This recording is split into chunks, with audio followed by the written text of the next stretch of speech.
dan lainnya. Namun, terdapat permasalahan serius yang mengancam keberadaan air di bumi, yaitu pencemaran air atau polusi air. Dikutip dari Natural Resources Defense Council, polusi air adalah ketika zat-zat berbahaya atau bahan kimia atau mikroorganisme mencemari aliran sungai, danau, lautan, atau badan air lainnya sehingga menurunkan kualitas air dan menjadi beracun bagi manusia dan lingkungan. Pencemaran air mengakibatkan krisis air tawar, mengancam sumber-sumber air minum, dan kebutuhan penting lainnya bagi manusia dan makhluk hidup lain. Seiring dengan peningkatan kemajuan ekonomi Indonesia, kebutuhan air semakin tinggi.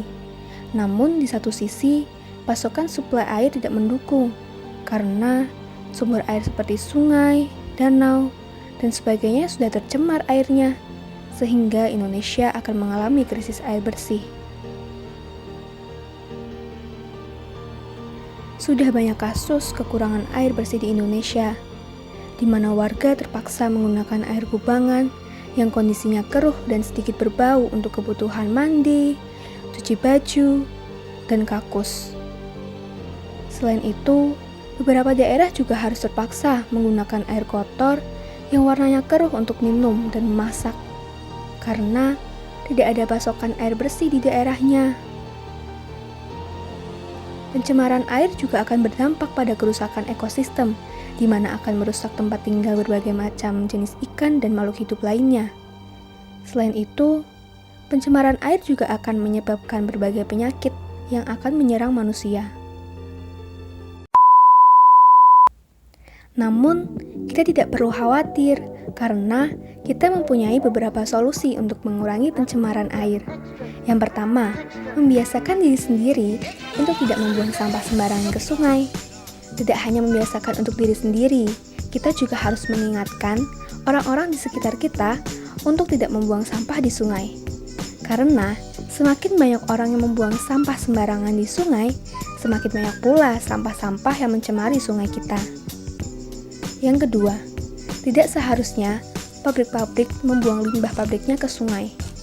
Seharusnya pabrik-pabrik tersebut membuang sisa limbah ke tempat khusus, lalu mengolah kembali limbah tersebut agar bisa dimanfaatkan kembali.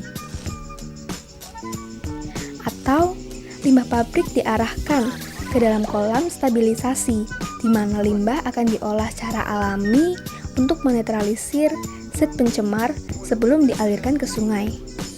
Selain itu, masyarakat diimbau untuk mendirikan industri jauh dari sumber air. Dengan begitu, limbah dari industri tidak langsung terbuang ke sungai. Dan kita juga bisa menggunakan deterjen ramah lingkungan untuk mengurangi limbah rumah tangga yang dibuang ke sungai.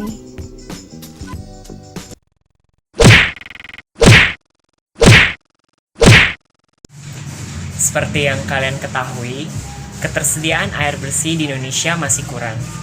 Bayangkan jika air bersih Indonesia ini habis, itu adalah hal yang tidak kalian inginkan, bukan? Pepatah mengatakan hemat air, hemat biaya, selalu gunakan air seperlunya saja, karena akan ada banyak biaya yang dapat dihemat. Setiap tahun, lebih dari 3 juta orang di dunia meninggal karena penyakit terkait air.